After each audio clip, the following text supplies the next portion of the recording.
بخش از عراق بازوی جرثقیل‌ها بیشتر از مناره‌های مساجد دیده می‌شوند. چهره فیزیکی و فرهنگی این منطقه به سرعت در حال تغییر است و این باعث جذب خارجی‌های زیادی به شهر اربیل، مرکز حکومت محلی کردستان عراق شده. اول فکر می‌کردم که کردستان یک کشوره، نه در عراق. به غیر از اخبار جنگ من چیزی درباره عراق نمی‌دونستم. سارا مجددی در یک خانواده سنتی افغانی الاصل در کالیفرنیای آمریکا متولد و بزرگ شده. سارا 4 سال پیش آمریکا سرزمین موقعیت‌ها را رها کرد و به کردستان آمد. فکر می‌کردم اینجا بایستی در چادر زندگی کنم.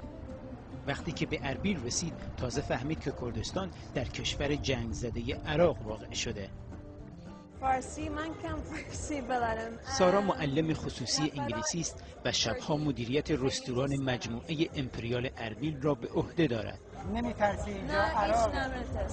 اصلا. من 4 سال اینجا هستم و تغییرات زیادی رو شاهد بودم.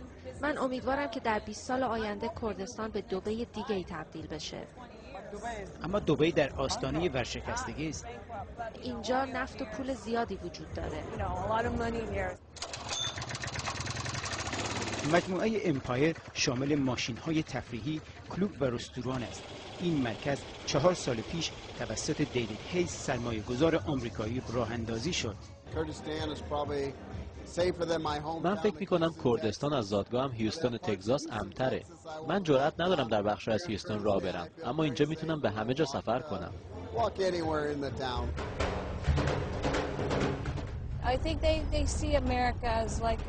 من فکر می‌کنم کردها آمریکا رو الگوی خود قرار دادن و میخوان مثل آمریکایی‌ها زندگی کنن.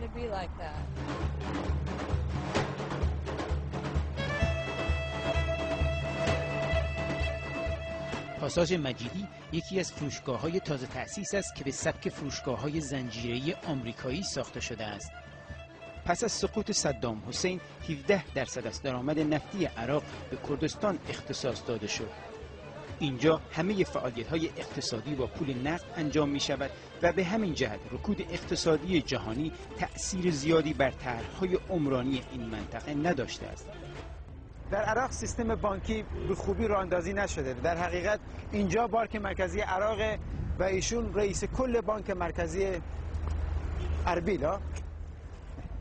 توسعه و رقابت اقتصادی باعث افزایش کرایه خانه و هزینه زندگی شده و این زندگی را برای قشر کم درآمد جامعه بسیار مشکل کرده است. البته توسعه در کردستان جنبه‌های منفی هم داره. اینجا فروشگاه‌ها و هتل‌های زیادی ساخته شده، مثلا ساختمان‌های رویال سیتی یا دهکده انگلیسی‌ها. اونا خیلی گرونن و مردم توانایی استفاده از اونها رو ندارن. شاید برای بسیاری از غربی‌ها داستان سارا که آزادی و عشق را در عراق پیدا کرده نه در آمریکا یک شوخی باشد.